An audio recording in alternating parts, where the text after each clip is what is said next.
저는 봉독회 올린 말씀 가지고 한마디도 감하지 말고 말씀대로 사는 한 달이라는 제목으로 여러분과 좀 말씀을 나누겠습니다. 오늘 본문은요, 예레미야에게 한동안 말씀하시지 않았던 하나님께서 예언을 중단하고 계셨는데, 그런 예레미야에게 다시 하나님의 말씀이 임하는 것으로 시작을 합니다. 예레미야가 주전 622년부터 609년까지 잠시 선포를 중단했는데, 그것은 임의로 예레미야가 중단한 것이 아니라 하나님의 말씀이 예레미야에게 임하지 않았던 거죠. 이유가 뭔가 좀 살펴보니까 그 당시에 유다는 이 유다의 왕들 가운데 이제 선왕들이 있어요. 다윗의 길을 따라갔던 좋은 왕들이 있는데, 마지막 선왕이 누구냐면 바로 요시야입니다. 성전에서 요시야가 율법책을 발견하고 마지막 종교개혁을 일으켰던 사람이 요시야이지 않습니까? 그러니까 요시야 왕이 다스리던 때였어요. 아마도 요시야 왕에 대해서 열왕기하 23장 25절에 이렇게 표현을 합니다. 마음을 다하고 뜻을 다하고 힘을 다하여 모세의 율법을 따라 여호와께 돌이킨, 전에도 없었고 후에도 없었던 왕이 바로 요시야 왕이었다라고 성경은 소개하고 있어요. 이 말이 무엇을 의미합니까? 하나님을 향해서 정말 마음을 다하고 뜻을 다하고 힘을 다해 하나님의 말씀을 쫓아 하나님께로 돌이켜 나아간 자가 전에도 없었고 후에도 없었는데 바로 요시야가 그런 인물이었다라는 거죠. 그러니까 하나님이 그렇게 말씀을 향해서 진중하게 진심으로 하나님께 돌이켜 나오는 요시야 때엔 굳이 예레미야를 통해서 유다의 재앙을, 하나님의 심판을 선포할 일이 없었던 거죠. 뭐 이렇게 표현하면 좀 그렇겠습니다만, 알아서 잘 요시야 왕이 하나님 앞에 서 있으니까. 하지만 그 요시야 왕이요, 갑자기 무기또 전투에서 사망을 하게 됩니다. 갑자기 죽음을 당하게 돼요. 그래서 뒤를 이은 여호아하스가 통치를 이어가게 되는데, 통치 3개월 만에 애굽으로 끌려갑니다. 그리고 애굽의 그 당시의 왕이었던 바로 느고는 이 여호아하스를 데려갔잖아요, 애굽으로. 그를 대신해서 여호야김을 왕으로 세우게 됩니다. 3개월 만에 여호아하스는 왕위를 잃어버린 것이고, 이제 여호야김이 이 여호아하스를 대신해서 왕위에 오르게 되는데, 이 애굽 왕의 손에 세워진 여호야김, 소신껏 나라를 다스릴 수 있었을까요? 아니죠. 우리가 예전에도 우리나라도 일자 치하에서 그렇게 섭정을 당했을 때를 떠올려 보신다면 충분히 가능한 상황이죠. 애굽의 요구에 순응할 수밖에 없었던 그런 상황. 결국 그런 여호야김의 그런 애굽에 쏠린 친애굽 정책을 따라가는 그런 모습은 이 남한국 유다의 상황을 더욱 위기로 몰아갔습니다. 그런 위기의 시대에 하나님께서 예레미야에게 다시 말씀하시기를 시작한 겁니다. 하나님의 말씀이 다시 임하게 된 거예요. 그러니까 오늘 본문 1절이 이렇게 시작이 되죠. 우리 그 시대적인 배경을 이렇게 이야기합니다. 유다의 왕 요시야의 아들 여호야김이 다스리기 시작한 때에, 이렇게 시간적인 배경이 소개되고 있죠. 그러니까 이때가 언제냐면 주전 608년입니다. 주전 608년이에요. 근데 무슨 말씀을 하십니까? 2절에 보니까 먼저는 하나님께서 예레미야에게 이런 말씀을 하세요. 네가 성전에 가서 성전 뜰에 서서 하나님의 말씀을 선포해라. 이 말은 성전 뜰에 서서 하나님의 말씀을 전하라는 건 성전을 드나드는 모든 사람이 네가 하는 이야기 들을 수 있게 해라 라는 말씀이에요. 그러면서 아주 중요한 명령을 하시게 되는데요, 2절 후반부에 보면 이런 말씀이 나옵니다. 하나님께서 예레미야에게 명령하여 이르게 한 모든 말을 네가 전하되 어떻게 하래요? 한마디도 감하지 말라라는 말씀을 주십니다. 왜 이런 말씀을 예레미야에게 주시는 걸까요? 이런 하나님의 당부에는 좀 배경이 있어요. 배경이. 앞에 예레미야 20장에 가면요, 예레미야가 하나님의 말씀을 전하면 전할수록 어떤 상황을 겪게 되냐면 백성들로부터 계속 치욕을 당하고 모욕을 받습니다. 막 맞기도 하고 침뱉음도 당하고 뭐 그런 일들을 당하고, 일례로 20장 8절에 보면 이런 말씀이 나와요. 우리 졸리실 수 있으니까 같이 한번 화면을 보고 읽어봅니다. 같이 읽습니다. 시작. 내가 말할 때마다 외치며 파멸과 멸망을 선포함으로 여호와의 말씀으로 말미암아 내가 종일토록 치욕과 모욕거리가 됨이니이다. 이렇게 예레미야가 얘기합니다. 하나님의 말씀을 말할 때마다, 외칠 때마다 선포하는 게 뭐예요? 예레미야는 너희들 망한다, 너희들 멸망당한다 선포하니까 뭐 요즘 말로 치면 그런 거죠. 재수 없는 이야기 한다, 듣기 싫은 소리 한다. 그래서 여호와의 말씀으로 말미암아 내가 종일토록 사람들에게 치욕거리, 모욕거리가 되고 있습니다 라고 얘기하는 거죠. 그러니까 지금 이런 상황 속에서 그런 백성들의 치욕과 모욕이 너무 힘들어서 20장 9절에 예레미야가 하나님 앞에 이렇게 이야기합니다. 내가 다시는 여호와를 선포하지 아니하겠다. 그렇게 결심하기에 이르는데, 그런 까닭에 그렇게 하나님의 사명 앞에서 사람들의 모욕과 치욕을 당하면서 갈등하는 예레미야를 향해서 하나님은 그래도 네가 치욕과 모욕을 당해도 감히 한마디도 네가 네 뜻대로 네 임의로 감하지 말아라. 하나님의 말씀을 있는 그대로 전하라 라는 명령을 주신 건데요. 예레미야는 선택의 기로에 서게 됩니다. 백성들의 치욕과 이 모욕을 피하기 위해서 하나님이 선포하라 명령하신 이 메시지를 내가 조금 바꿀 것인가, 감할 것인가, 좀 너무 격한 단어는 뺄 것인가, 뭐 이런 마음을 먹는 건가, 아니면 그런 백성들의 치욕과 모욕에도 불구하고 끝까지 하나님께서 내게 명령하신 그 명령을 따라 사명을 다할 것인가. 여러분은 어떻게 하시겠어요? 여러분이라면, 여러분이 예레미야의 입장이시라면 어떻게 하시겠습니까? 저는 개인적으로요, 하나님의 말씀을 대언하여 전하는 목사로서 오늘 이 예레미야의 입장이 충분히 좀 공감이 됩니다.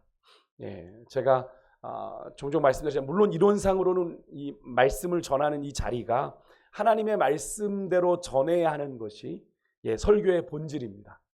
하나님이 그 본문을 통해 하시고자 하시는 말씀대로 전해야 되는 것이, 가감없이 전해야 하는 것이 설교의 본질입니다.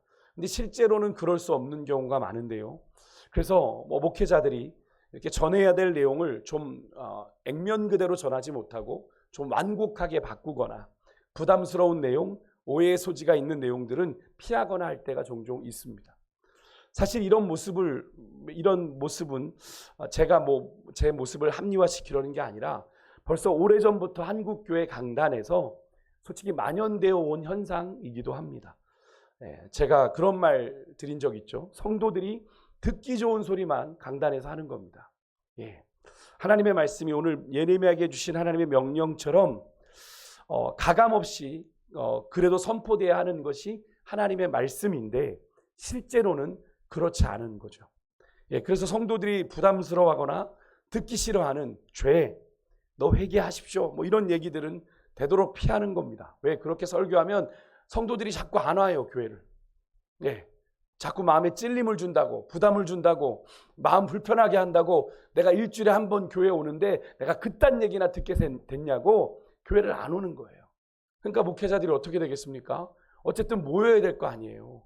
그러니까 그들이 듣고 싶어하는 이야기를 하는 겁니다. 성도들이 듣기 좋은 복 얘기, 위로하는 얘기, 격려하는 얘기, 긍정적인 얘기, 좋은 얘기, 잘 될 거란 얘기, 그런 이야기만 하는 거예요.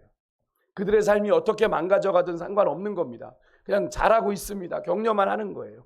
물론 그것이 작금의 한국교회의 급격한 쇠락, 쇠퇴의 결정적인 원인이다라고 단정 지을 수는 없지만 많은 전문가들은 이야기합니다. 결코 한국교회가 이렇게 급속도로 쇠퇴하는데 결코 적지 않은 영향을 준 것이 강단이 무너졌다. 하나님의 말씀이 온전히 선포돼야 될 강단이 무너진 것이 지금 한국교회가 이렇게 무너져가는 원인 중에 아주 중요한 원인 중에 하나다라고 말하는 겁니다. 무엇을 말하는 거예요? 말씀의 주도권이 바뀌어버린 겁니다. 여러분, 말씀의 주도권은 누가 쥐고 계셔야 돼요? 하나님의 말씀이니까 하나님이 가지고 계셔야 되는 거죠. 하나님의 말씀은 옳은 거예요. 내게 듣기 좋든 듣기 나쁘든, 그죠? 내게 당장 마음에 찔림이 오든 내게 듣기 거북하든 그게 하나님의 말씀이면 그것이 진리입니다. 그죠? 그것이 맞아요. 그런데 그것이 인간의 손으로 넘어와 버린 겁니다. 요즘같이 설교가 홍수가 일어나요. 기독교 채널 4개, 유튜브까지 하면 내 맘대로 설교를 들을 수 있는 그런 상황 속에서 사람이 어떻게 해요? 하나님의 말씀을 판단하는 자리에 서기 시작한 겁니다. 하나님의 말씀을 듣는다고 하는데 많이 들어요. 그런데 그 말씀을 듣는 것이 주님의 말씀으로 듣는 게 아니라 내게 은혜가 되나 되지 않나 내가 판단하고 있는 겁니다. 여러분, 그게 올바른 건가요? 잘못된 거예요. 잘못된 거예요. 하나님의 말씀은 내가 은혜 받았다는 걸 뭐라고 표현하는 겁니다. 은혜 받은 건 내가 하나님이 말씀을 통해 깨달음을 주신 거예요. 그 깨달음에 믿음으로 반응할 때 그 말씀의 은혜가 우리 안에 온전히 이루어지는 거예요. 말씀을 가지고 마음에 찔렸는데 아무런 변화가 없으면 그 말씀은 아닌 거예요. 여러분, 성도들이 듣고 싶은 설교만 찾아 듣는 겁니다. 그러니까 성도들의 신앙이 성장하기는 곧커녕 변질되거나 병들어 버린 채 그냥 방치되어 가고 있는 거예요. 여러분, 우리 성도들이 말씀을 몰라서 그렇게 못하는 걸까요?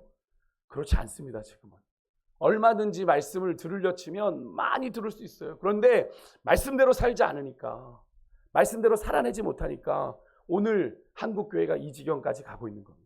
그런 의미에서 오늘 하나님께서 예레미야에게 하신 한마디도 감하지 말아라 라는 이 명령이 저는 허투루 들리지 않는 오늘 이 새벽입니다. 그렇다면요, 이 하나님의 명령을 오늘 이 말씀을 듣는 여러분과 저에게는 어떻게 적용할 수 있을까요? 두 가지로 말씀을 제가 드릴 수 있겠더라고요. 한 가지는요, 어제 주일 오후 예배를 통해서 우리가 전도사님 말씀을 들었죠. 하나님의 자녀의 특권이 말씀이다. 우리 믿는 자들의 특권으로 디모데후서 3장의 이야기를 했어요. 모든 성경은 하나님의 감동으로 된 것으로 교훈과 책망과 바르게 함과 의로 교육하기에 유익하다라는 말씀을 전했죠. 이 말씀을 설명하면서 내비게이터 선교회에 하나의 그림을 부어주었습니다. 그럼 말씀이 주는 유익 중에 교훈도 있고 의로 교육하는 것도 있지만 중간에 뭐가 있었습니까? 잘못된 길로 갈 때 하나님은 어떻게 하신다? 말씀을 통해 책망하신다. 그래서 책망해서 바르게 한다는 거 뭐예요? 우리를 원래 제 자리로, 교훈을 따라가는 자리로 다시 되돌린다라는 것을 우리가 그 그림을 통해서 확인했습니다. 그죠? 예. 그러니까 책망과 바르게 함은 뭘 의미하는 겁니까? 우리 성도들이 잘못된 길을 걸어갈 경우, 그죠? 말씀은 우리를 때로는 책망할 수도 있다라는 거예요. 말씀이 내게 책망으로 들릴 수 있다라는 거예요. 내가 불편하죠. 책망을 들으면 기분 안 좋잖아요. 예, 부모님이 아무리 맞는 얘기도 너 잘못했어라고 잘못을 지적하면 기분 나쁜 것. 근데 그렇게 반응하는. 근데 그 책망을 들어야 여러분 바르게 나아갈 수가 있어요. 우리가 바른 길로 나아갈 수 있다는, 어제 얘기하지 않았습니까? 이 사실을 통해서 여러분 우리가 무엇을 깨닫게 돼요? 우리가 말씀을 들을 때 내가 듣기 좋은 소리만 듣는 것이 아니라, 내가 듣고 싶은 소리만 찾아 듣는 것이 아니라, 당장 내게 싫고 듣기 싫고 부담스럽더라도 거북하더라도 근본적으로 내 영혼을 살릴 수 있는, 내게 유익이 되는 하나님의 책망의 소리도 우리가 들어야 한다라는 거죠. 그것은 비단 설교를 들을 때만 적용되는 이야기가 아니라 여러분들이 개인적으로 하나님의 말씀을 읽을 때나 묵상할 때도 동일하게 적용되는 이야기예요. 예, 말씀을 읽는데 그냥 계속 하나님의 책망하시고 이런 얘기 나오면 그냥 훅 넘어가 버리고 다음 읽는 경우 있어요. 그리고 복 주신다는 얘기만 찾는 거예요. 여러분, 그렇게 하나님의 말씀을 취사 선택하면 절대로 안 돼요. 내가 원하고 바라는 말씀만 골라서 읽고 묵상하는 것이 아니라, 당장은 내가 불편하고 기분이 나쁘더라도 책망하시는 말씀을 믿음으로 달게 받을 때 이 말씀이 우리에게 유익이 된다는 이야기죠. 이렇게 우리가 개인적으로 말씀을 대하는 자세에 있어서 오늘 하나님께서 예레미야에게 명하신 이 말씀을 적용할 수 있는 거예요. 한마디도 감하지 말아라. 하나님의 말씀을 취사 선택해서 읽거나 묵상하거나 듣지 말라는 거예요. 또 한 가지는요, 한 걸음 좀 더 나아간 겁니다. 우리가 말씀을 구체적으로 행하고 실천하며 살아내야 될 사명이 우리 믿음의 사람들에게 있죠. 왜 그렇습니까? 야고보서 2장 26절의 말씀처럼 우리 믿음의 사람들에게 분명히 이야기합니다. 영혼 없는 몸이 죽은 것 같이 뭐가 없는 믿음은, 행함이 없는 믿음은 죽은 것이거든요. 그러니까 말씀은, 믿음은 행함으로 드러나야 돼요. 근데 그 행함의 기준이 뭡니까? 하나님의 말씀이거든요. 그죠? 우리가 믿음대로 산다는 거에 뭡니까? 예, 말씀대로 사는 겁니다 라고 얘기해도 틀리지 않습니다. 왜? 믿음은 들음에서 나고, 들음은 하나님의 말씀으로 말미암으니까. 믿음의 근거가 어디 있습니까? 말씀에 있는 거거든요. 그러니까 우리 믿음의 사람들은 믿음으로 행하기 위해서는 말씀대로 살아내야 될 거룩한 책임이 다 있는 거예요. 근데 그렇게 할 때 오늘 하나님께서 예레미야에게 명령하신 이 명령 한마디도 감하지 말라는 이 명령을 거기에 어떻게 적용해 볼 수 있을까요? 어쩌면 오늘 본문에서 예레미야가 겪게 되는 이 고민과 일면 비슷한 고민일 수도 있는데, 여러분 우리가 하나님의 말씀대로 순종하며 살면 제가 종종 여러분들에게 말씀드리지만 편합니까? 불편합니까? 불편합니다. 네, 불편합니다. 예레미야가 오늘 하나님의 말씀대로 그대로 액면 그대로 전했더니 백성들로부터 치욕을 당하고 모욕을 당하는 것처럼 우리 또한 그죠? 말씀대로 살라 치면 감내해야 될 것이 많죠. 하나님의 사람답게 어떻게 해요? 양보도 해야 되고 희생도 해야 되고 참아야 되고, 예, 화가 나도 견뎌야 되고, 네, 용서할 수 없는 일들도 용서해야 되고, 예, 사랑하는 그 모든 일들에는 나의 어떤 헌신과 수고가 동반되어야 되는 거죠. 그죠? 예, 거저되는 것이 아니잖아요. 거저되는 게 아니잖아요. 그렇기 때문에 여러분 하나님의 말씀대로 한마디도 감하지 말고 그대로 실천하고 행하고 살아낸다는 것은 그만큼 어떻게 해요? 우리의 헌신과 수고가 우리의 삶에 있어야 한다라는 걸 말하는 거죠. 그러니까 사실 그런 겁니다. 하나님의 말씀을 조금만 틀어서 조금만 내가 거기서 감하는 거죠. 예, 그래서 요거 정도는 좀 살짝 빼고 요거 정도 이렇게 빼면 훨씬, 예, 엄격한 것보다, 그죠? 그대로 하는 것보다 훨씬 수월하고 편안하게 신앙생활 할 수 있는데, 하나님은 그런 적당한 믿음의 타협하지 말아라 오늘 말씀하고 계시는 거예요. 어찌 보면 하나님의 이런 명령이 참 부담스럽기도 합니다. 목사인 저도 이 말씀을 준비하면서 와, 부담스럽다. 그죠? 성도님들도 참 이 말씀을 들으면 참 월초부터 이 목사가 참 부담을 준다 이런 생각하시겠다라고 생각이 드는데, 여러분 이게 하나님의 말씀이에요. 하나님 분명하게 말씀하시지 않습니까? 예레미야에게 한마디도 감하지 말아라. 예레미야가 그 수치와 모욕을 당하는 거 모르세요? 하나님이 모르셔서 그러는 겁니까? 하나님이 예레미야의 형편을 몰라서 그러시는 거예요? 아니에요. 아시는데 그래도 한마디도 감하지 말아라. 저는 이번 7월 한 달이요, 우리가 좀 말씀을 대함에 있어서 또 우리가 말씀을 살아내는 실제적인 삶의 현장에서 오늘 이 말씀을 좀 기억했으면 좋겠습니다. 하나님의 말씀, 너희가 한마디도 감하지 말아라. 이 하나님의 말씀을 우리가 구체적으로 어떻게 적용해야 되는지를 한번 살펴봤는데, 사실 벌써부터 이것을 생각하는 것만으로도 사실 숨이 턱 막혀오는 분이 계실지도 모르겠어요. 하지만 그렇다고 여러분이가 여기에 타협하면 여러분 하나님께서 그 말씀이 선포되는 가운데 이루고자 하시는 하나님의 뜻이 여러분 이루어질 수가 없는 거죠. 그죠? 우리에게 한마디도 감하지 말라는 건 하나님이 하시는 그 모든 말씀대로 이루시겠다는 이야기인데, 우리가 요거 빼고 저거 빼고 요렇게 빼고 요렇게 빼면 그 말씀대로 이루어지겠습니까? 안 되는 거죠. 여러분 하나님께서는 이런 명령을, 이런 좀 우리에게는 극단적인 것처럼 보여지는 명령을 주신 데에는 하나님께서 그 명령에 순종하는 것을 통해 이루고자 원하시는 하나님의 뜻이 거기에 있기 때문에 우리에게 그런 당부를 하고 계시는 거예요.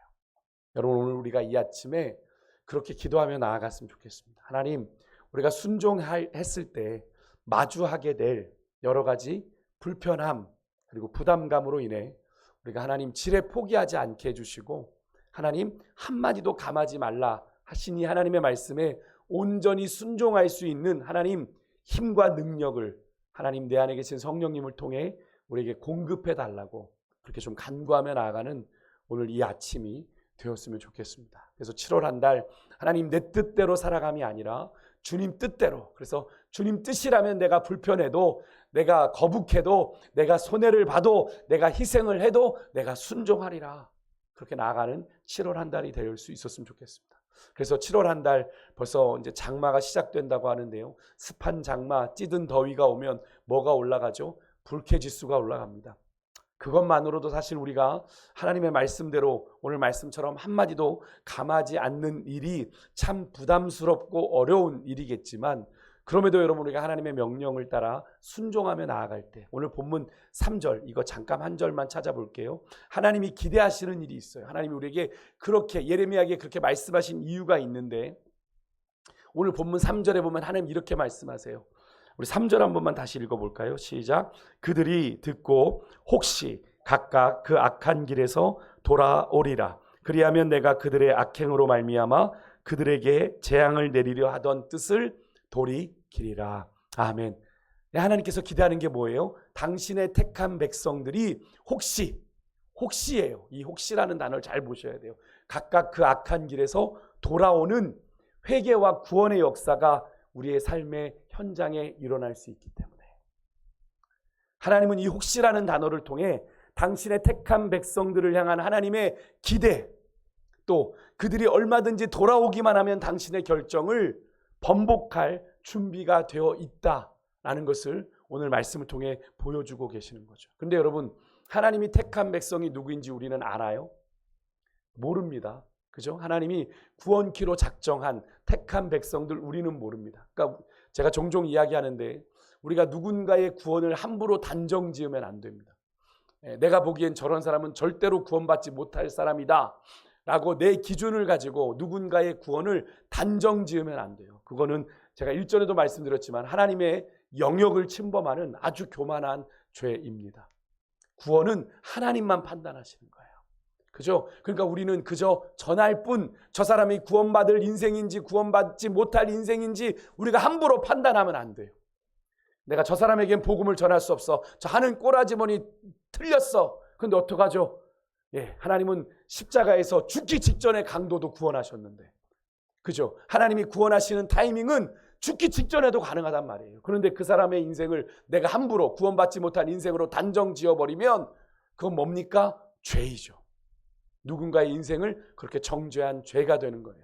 여러분, 오늘 우리가 누구를 만나든지 간에 그분이 하나님의 택한 백성인지 우리는 알 수 없는데 하나님은 혹시라도 그 영혼이 하나님께로 돌아올까 하는 마음이 있어서 우리를 향해 하나님의 말씀을 한마디도 감하지 말고 그 말씀대로 행하는 그런 삶이 되라고 우리에게 당부하고 계세요.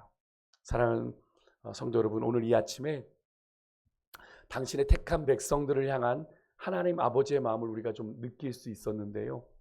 여러분, 하나님은 그 하나님의 마음을 우리가 이 땅에 우리의 삶을 통해 이 세상에 보여주기를 원하십니다. 요한복음 3장 16절의 말씀처럼 하나님이 세상을 이처럼 사랑하십니다. 그래서 독생자를 주셨습니다 라는 이야기를 우리의 삶을 통해 세상에 보여주기를 원하십니다. 그래서 여러분, 우리가 오늘 주의 말씀이라면 정말 목사인 저도 부담스러운 이야기지만 하나님의 말씀이라면 단 한마디도 우리가 감하지 말고 내가 그 말씀대로 이번 7월 한 달은 내가 살아내보리라. 하나님, 내 삶을 통해 주의 구원의 역사를 이루어 주십시오. 소망하며 나아가는 그런 7월 한 달 되실 수 있기를 주의 이름으로 축복합니다. 우리 기도하고 기도해